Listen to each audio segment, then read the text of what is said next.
Hello दोस्तों, नमस्कार। आज का हमारा जो टॉपिक है वह है 1.5 लाख रुपए में किराना दुकान। आपको 1.5 लाख रुपए में हम किराना दुकान की संपूर्ण जानकारियां आपको देने जा रहे हैं।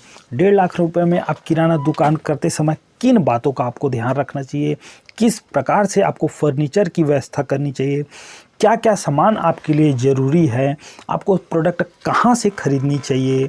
ऐसे मैं आपको पूरी डिटेल, पूरी नॉलेज दूंगा। आपको खाता कैसे बनाना चाहिए, उधारी देनी चाहिए या नहीं देनी चाहिए, उधारी देते समय किन बातों का ध्यान रखना चाहिए, कस्टमर से बिहेवियर कैसी होनी चाहिए। ऐसे मैं आपको संपूर्ण जानकारियाँ दूंगा। 1.5 लाख रुपए में किराना दुकान की ये बहुत ही बेहतरीन वीडियो है आपके लिए। यदि आप हमारे चैनल पर पहली बार आ रहे हैं तो हमारे चैनल को प्लीज़ सब्सक्राइब करके चले। यदि आपका किराना दुकान खोलने का विचार है, किराना दुकान करना चाहते हैं, किराना दुकान के बिज़नेस में आना चाहते हैं, तो प्लीज़ ये वीडियो पूरी अंतिम तक देखें। अंतिम में मैं आपको ऐसे प्रमुख 3 बातें और बताने जा रहा हूँ जिससे मैं अपने दुकान में आज सक्सेस हूँ।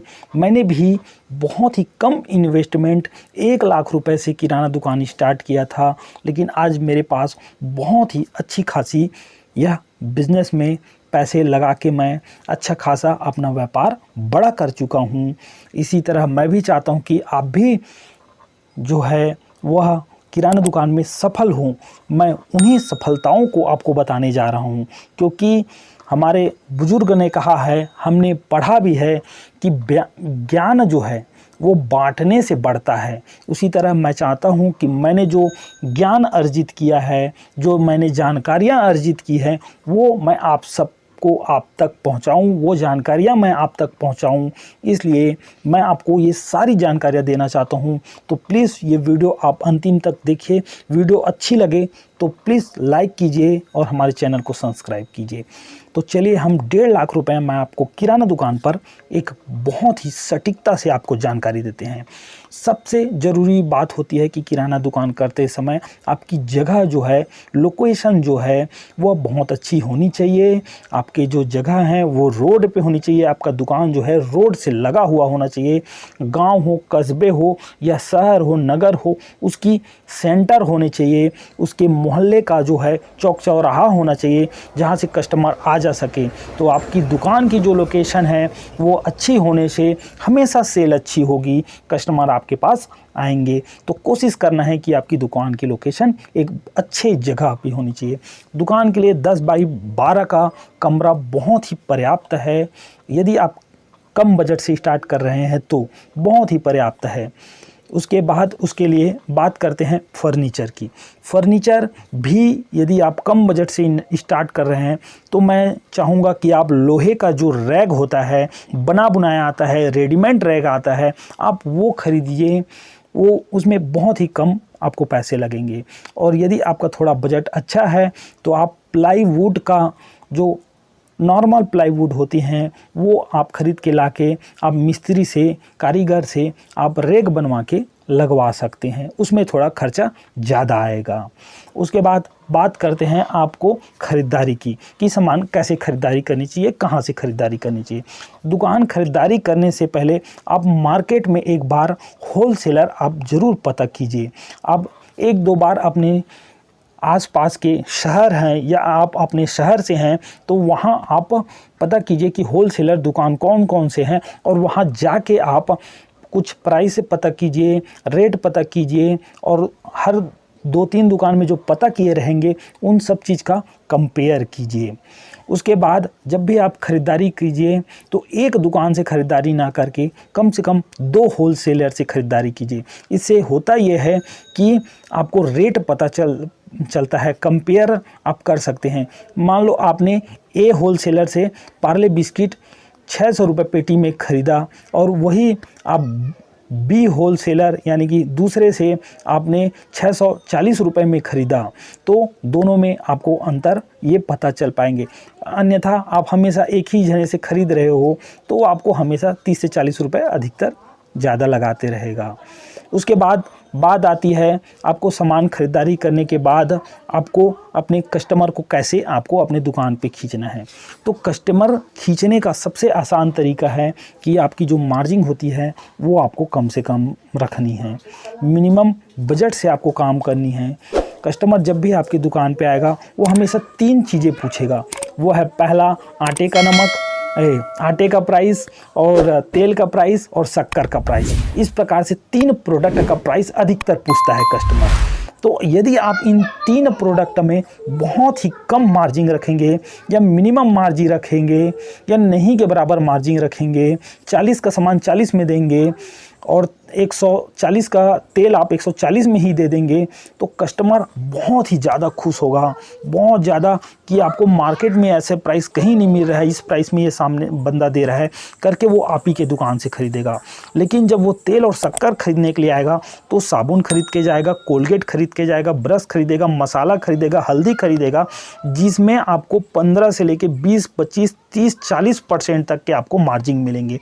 तो उन प्रोडक्ट पर आप मार्जिन कमाई कर सकते हैं और तेल, नमक पर और शक्कर पर आप मार्जिन नहीं कमाइए। तो ये होती है आपको किराना बिजनेस में बनिया वाली दिमाग और सिंधी दिमाग। इस प्रकार से बनिया और सिंधी लोग दिमाग लगा के वो हमेशा अपने दुकान में कस्टमर बनाए रखते हैं। देखिएगा आप अपने आसपास के बनिया और सिंधी व्यापारियों के दुकान में हमेशा भीड़ लगी रहती है, कस्टमर हमेशा बंधे रहते हैं। तो इसी प्रकार से आपको भी यह दुकानदारी करनी है या किराना बिजनेस करनी है। उसके बाद आती है उधारी। तो उधारी के बगैर तो दुकान चलती नहीं है, ये भी आपको पता है और मुझे भी पता है। लेकिन उधारी आपको किसको देनी है, किन्हें देनी है, ये बातें हम पहचानने में गलती कर बैठते हैं। तो स्टार्टिंग में आप न्यू किराना दुकान तो आप बिल्कुल उधारी दीजिए ही मत, 1 महीना 2 महीने तक दीजिए मत। कोई कितना भी जेन्युइन बंदा है, कितना भी बोले, आप बिल्कुल मत दीजिए, ताकि सामने वाले जो आपके एरिया के जो लोग हैं उनको पता चल जाए कि ये जो न्यू दुकानदार है वो आपको किसी को उधारी नहीं देता है। उसके बाद आप 2 महीने में आप अपने एरिया के सभी लोगों को जान जाएंगे। कौन सा व्यक्ति आपसे प्रोडक्ट खरीद रहा है, कैसे बोल रहा है, उसकी भाषा शैली कैसी है, और उसके बारे में आपको पता चल जाएगा कि ये क्या करता है, कैसे करता है, इसकी कमाई कैसी है, क्या वो गवर्नमेंट जॉब में है, और उसके बारे में ऐसे बहुत सी डिटेल आपको जानकारियाँ पता चल जाएगी। उसकी फाइनेंशियल स्थिति पता चल जाएगी। तो जब उसकी आपको स्थिति पता चल जाएगी, उसके बाद यदि आपको लगता है कि ये व्यक्ति सही है, ये अच्छा व्यक्ति है, ये गुंडेगर्दी वाला व्यक्ति नहीं है, ये आपके पैसे को वो आपको दे देगा, ऐसा यदि आपको 100% लगे, उसी व्यक्ति को ही सिर्फ उधारी दीजिए, अन्यथा आप किसी को उधारी मत दीजिए। ये बहुत ज़बरदस्त आपका किराना बिजनेस में सफलता के लिए ये एक रामबाण है। आपको ये बात याद रखनी है। यदि आप कहीं एक बार उधारी दे दीजिए तो फिर वो बंदा आपको ले डूबेगा। कैसे? क्योंकि जितनी भी आप उधारी दिए रहेंगे वो बंदे आपके दुकान पर दोबारा नहीं आएंगे। वो आपके पैसे तो ज़रूर खाएंगे, उसके साथ में आपका कस्टमर भी टूट जाएगा।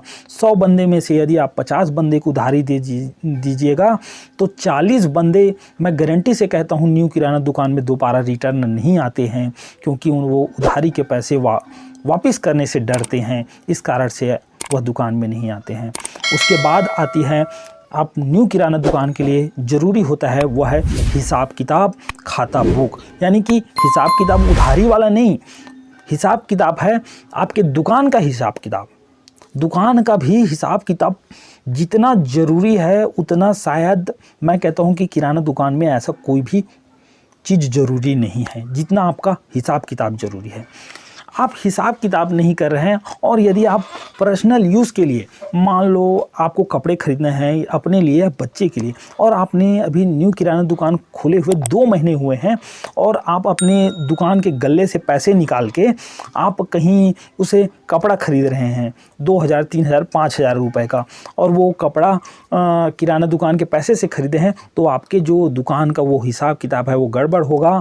आपका जो जितनी भी कमाई है वो पता ही नहीं चल पाएगा चलेगा कि आपको कितनी कमाई हुई, क्योंकि जितनी कमाई है उससे ज़्यादा तो आपने अपने दुकान से हमेशा जब भी ज़रूरत हुआ आप गले से पैसे निकाल के ले गए, तो इससे आपको पता नहीं चल पाएगा।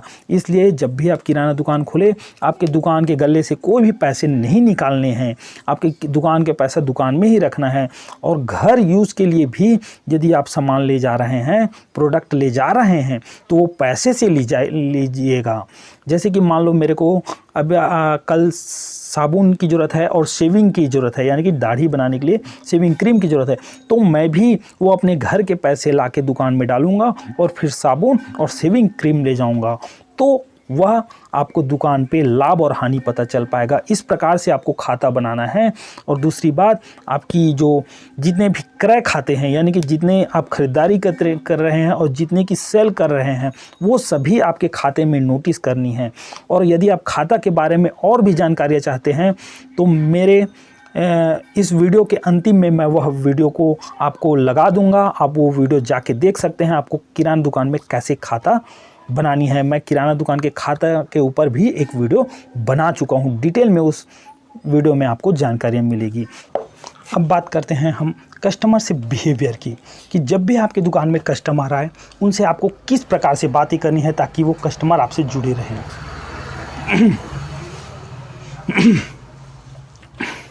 अब बात करते हैं कस्टमर से बिहेवियर की, यानी कि आपके जब कस्टमर आपकी दुकान पे आए तो उनसे किस तरीके से बात करनी है। जब भी हम सीधे व्यापारी या बनिया व्यापारी के पास जाते हैं तो वो कस्टमर से एकदम मृदु भाषी, यानी बहुत प्यार से बात करते हैं। आइए जी, चाय पीजिए, क्या लेंगे, इस तरीक़े से। मैं मानता हूँ आपको इस प्रकार से नहीं कह पाएंगे किराना दुकान में, बट आपको कम से कम इतना तो करना है कि आप एकदम आसान भाषा में उनसे बात कीजिए, यानी कि बताइए जी आपको क्या चाहिए, क्या लेना है, ऐसे इस तरीके से बातें आपको नहीं करनी है। उनसे बोलिए एकदम मृदुभाषी, हाँ बताइए सर आपको क्या चाहिए, या हेलो चाचा आपको क्या लेना है, क्या चाहिए, इस प्रकार से आपको बातें करनी चाहिए। कस्टमर से आप जितने प्यार से बातें करेंगे, जितनी आसानी से बातें करेंगे, जितनी मृदुर बात करेंगे, वो कस्टमर को लगेगा कि भैया जी हमसे बहुत प्यार से बात करते हैं, हमें उन्हीं के दुकान में ख़रीदारी करके चलनी चाहिए, उन्हीं के पास जाना चाहिए। वो अपने बच्चों से भी कहेंगे कि आपको मनोज किराना पे ही जाके सामान खरीदना। इस प्रकार से वो आपके दुकान का नाम बताएंगे, अपने बच्चों को बोलेंगे कि आपको वहाँ जाके सामान खरीदना। और कस्टमर से कभी भी आप प्रोडक्ट उनसे रिटर्न लेने में आनाकानी ना करें, क्योंकि कस्टमर से यदि आप एक बार सामान वापसी के नाम से लड़ेंगे तो कस्टमर आपसे दोबारा कभी भी सामान नहीं खरीदेगा। उन्हें लगेगा कि ये सामान को रिटर्न नहीं लेते हैं और बदतमीज़ी से बात करते हैं, इस कारण से। तो हमेशा यदि आपका 1-2 रुपए का नुकसान हो रहा है तो कोई बात नहीं, आप उस नुकसान को जब कस्टमर आपके पास अगली बार आए तो आप उस नुकसान को उनसे वसूल सकते हैं, उनसे ले सकते हैं। मान लो कस्टमर आपका 5 रुपए का कोई चॉकलेट है या बिस्किट है वो आपको रिटर्न कर दिया, तो अगली बार जब वह 500 रुपए का सामान खरीदने आए तो आप कोई भी प्रोडक्ट में जिनमें आपको छूट देना रहता है वो छूट आप मत दीजिए। आप 5 रुपए का उनके पास एक्स्ट्रा भी ले लेंगे तो भी उन्हें पता नहीं चलेगा, और इस तरह से आप उनके 5 रुपए के जो घाटा हो रहा है वो 5 रुपए आप उनसे ज़्यादा लेकर भी वसूल सकते हैं और उन्हें पता नहीं चलेगा, कस्टमर आपसे बंधा रहेगा। तो इन प्रमुख बातों को आप ध्यान में रखकर आपको दुकानदारी करनी है। 1.5 लाख रुपए में आप इस प्रकार से दुकानदारी करेंगे कि आपकी दुकानें एकदम ज़बरदस्त चल पड़ेगी। इन बातों को लेके आपके दुकानदारी करनी है। मैं हमेशा इन्हीं बातों को लेके किराना बिजनेस करता हूँ। मेरे कस्टमर हमेशा बंधे रहते हैं, 2-2 दुकान 3-3 दुकान छोड़ के मेरे पास आते हैं। इन्हीं सभी कारणों से मेरे पास आते हैं। मैं यही एक्सपीरियंस आपको बता रहा हूँ, यही अनुभव आपको बता रहा हूँ। मैं कभी भी किसी व्यक्ति का नकल करके आपको बताने की कोशिश नहीं करता। मेरे जो स्वयं अनुभव किया है वही चीज़ आपको बताता हूँ। आज मैं अच्छा खासा बिजनेस कर रहा हूँ। एक सरकारी नौकरी, एक गवर्नमेंट जॉब जितनी आज मेरी एक सैलरी है, एक महीने की इनकम है। यदि आपको मेरी जानकारी अच्छी लग रही है और यदि आप किराना बिजनेस में सफल होना चाहते हैं तो हमारे चैनल को सब्सक्राइब कीजिए। हमारी ऐसी छोटी छोटी जानकारी आपको हमेशा हमारे चैनल पर मिलती रहेंगी। हमेशा मेरा सपोर्ट आपसे बना रहेगा और आने वाले समय में भी मैं आपके लिए अच्छी अच्छी वीडियो बनाते रहूँगा।